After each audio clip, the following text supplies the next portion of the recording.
মাও খাও, সাউফা আর আলফার গন্ধ পাও।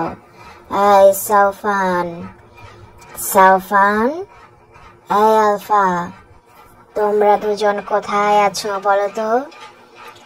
আমি লালটু ভূত এসে গেছি। সাউফান, আলফা, তোমাদের দুইজনকে আজকে আমি ধরে ফেলবো। সাউফান, আলফা,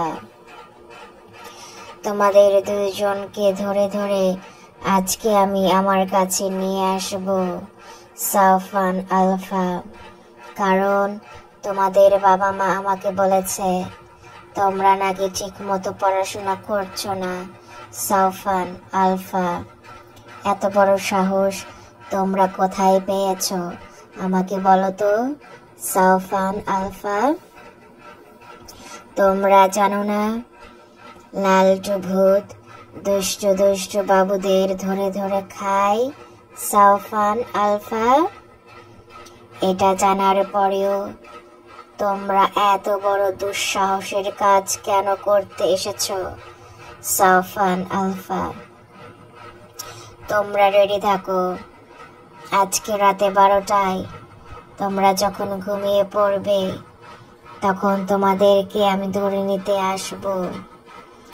আমার রাজ্যে আমি নিয়ে যাব, তারপর মচমচ করে চিবিয়ে খাবো।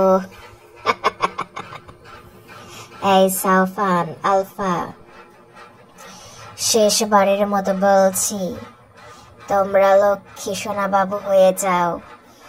লক্ষ্মী সোনা বাবু হয়ে গেলে আমি তোমাদেরকে ছেড়ে দেব, আর তোমাদেরকে আমি ধরব না।